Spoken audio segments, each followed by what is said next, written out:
Example three क्या है आपके पास? एग्जाम्पल थ्री ये है आपके पास, दो डेटा आ रहे हैं, एक जनवरी सेल का आ रहा है और एक फेब की सेल का डेटा आपके पास आ रहा है।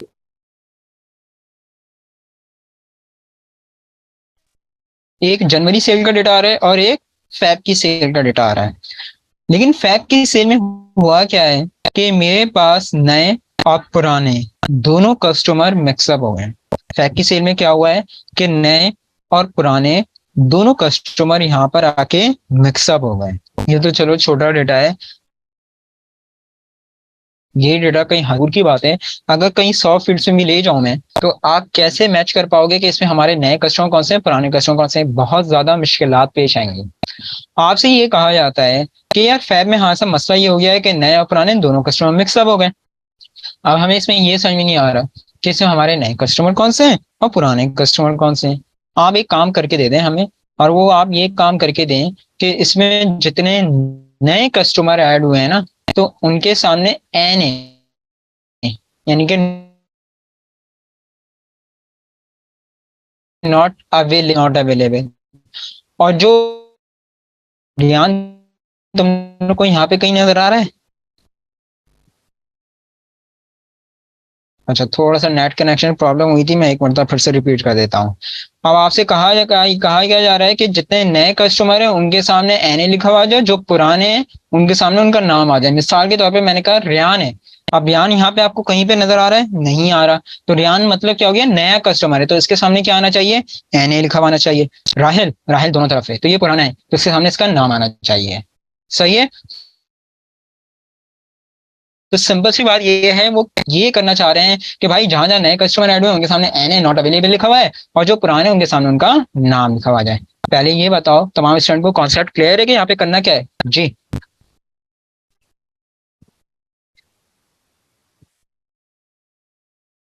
जी स्टूडेंट, कॉन्सेप्ट क्लियर है कि यहाँ पे करना क्या है?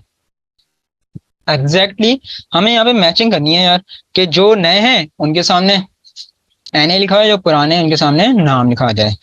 यहाँ पे लगेगा वी।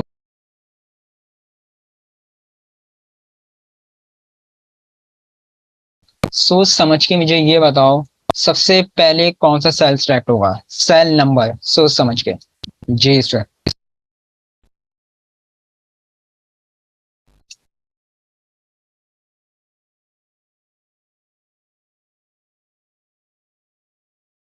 अच्छा जी। सलमा जावेद, सलमा जावेद। ऐप टारगेट बनानी नहीं है ना भाई, हमें तो नहीं है कौन सा सेल सिलेक्ट होगा।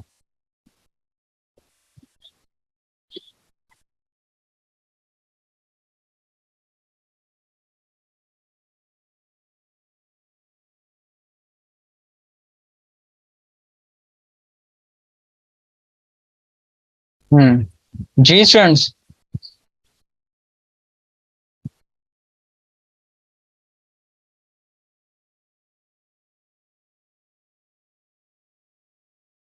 जिन स्टूडेंट ने आंसर दिया E47, सही है, गुड। आगे बताओ, कौन आ गया? अब आगे क्या सिलेक्ट होगा?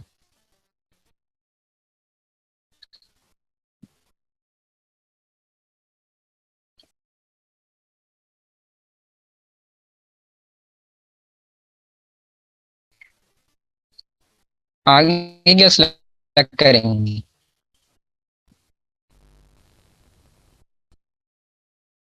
जी स्टूडेंट, आगे क्या सिलेक्ट होगा बताइए? E47 टारगेट आ गया, कॉमा, आगे क्या सिलेक्ट होगा?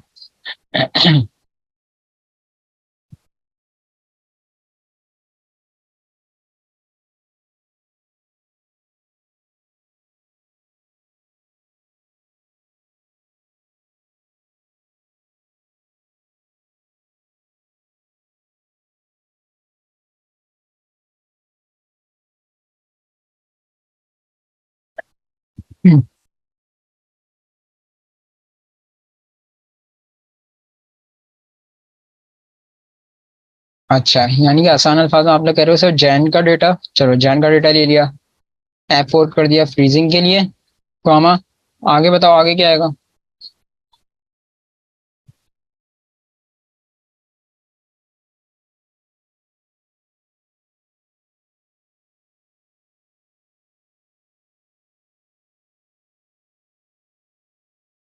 आगे क्या लेंगे स्टूडेंट?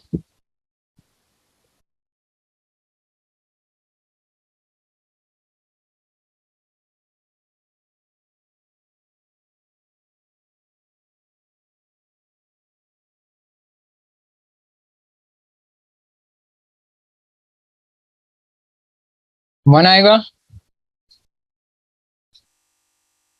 और कॉमा जीरो आएगा, यहाँ पे जीरो आएगा, बिल्कुल आएगा। Bracket close, then enter. Track करें इसको, ये देख लें। रेहान यहाँ पे कहीं भी नहीं है। एन आ गया, उसामा कहीं भी नहीं है। एन आ गया, राहिल, असद, नबील तीनों आ रहे हैं यहाँ पर, ये देख लो। आपको ये कहे कि सर ये तो आमने सामने आ रहे थे, अगर ये डेटा आगे पीछे में कोई इशू नहीं है, तब भी वो आंसर लेकर आएगा। मैं करके ही बता देता हूँ। फॉर एग्जाम्पल नबील को मैं ऊपर लेके चले जाता हूँ, रेहान को मैं नीचे ले आता हूँ।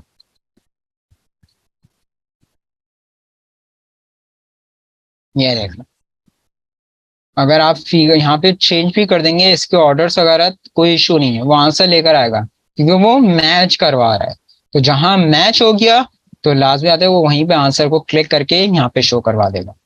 गौर से देखिएगा, अब सामने अब मैं फॉर्मूला समझाने जा रहा हूँ स्टूडेंट, गौर से देखना सामने। हाँ मैं सुनील समझा रहा हूँ, देखना। फहद मेरे दोस्त देखना, सामने समझा रहा हूँ मैं फिर से। Equals to V lookup bracket star. पहली बात ये कि टारगेट बनाना किस होता, टारगेट बनाना था आपको नए कस्टमर्स को। तो मेरे दोस्तों ये तो बता दो जरा कि नए कस्टमर्स थे कहाँ? फैब में थे ना। तो फैब तुमको क्या हो गया, टारगेट हो गया। फैब से क्या हो गई, तुम लोग की टारगेट हो गई, क्योंकि नए कस्टमर को मैंने टारगेट बनाया था। नए कस्टमर कहाँ पे थे, फैब में थे, तो फैब आपका टारगेट हो गया। V lookup bracket star lookup value फैब का जो भी पहला नाम था, मुझे इससे कोई सरोकार नहीं है कि ये जो नाम लिखा हुआ है ये पुराना नाम है या नया नाम है। मुझे ये बताया कि नए नाम इस लिस्ट में शामिल है, तो फैब का जो भी पहला नाम था वो मैंने टारगेट बना लिया। सही है। कॉमा कहाँ से तलाश करें, ये आपका क्राइटेरिया हो गया।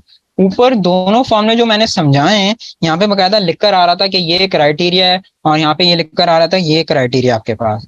लेकिन इसमें यहाँ पर आकर देखो कहीं भी लिखा हुआ नहीं आ रहा, और अभी मैं यही बता रहा था कि ऑफिशियली ऐसा ही होता है कि लिख के नहीं दिया जाता क्राइटेरिया कौन सा है।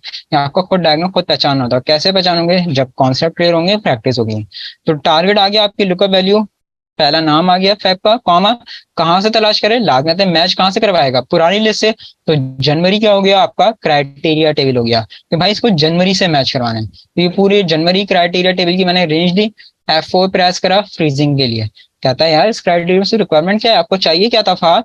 फाद हमें क्या चाहिए थे, यहाँ पे नेम चाहिए थे। तो नेम कौन से कॉलम में, सुनील यहाँ पे पहले कॉलम में है ना, तो इसलिए मैंने यहाँ पे क्या दिया, वन दिया, और common zero for exact match, क्योंकि देख लो डेटा आगे पीछे हुआ है, तो इसलिए जीरो फॉर एग्जैक्ट मैच के लिए दिया मैंने। Bracket close, then enter. अब देख लो रेहान और उसामा नए हैं मेरे पास, उस लिस्ट में कहीं नजर नहीं आ रहे तुम लोग को, तो एन आ गया, यानी कि नॉट अवेलेबल आएंगे, ये मेरे नए कस्टमर है। बाकी राहिल, असद और नबील तीनों का देख लो, पहली वाली लिस्ट में नाम आ रहा है, बिल्कुल आ रहा है, तो उनका नाम आ गया। आ गई बात समझ में फहद?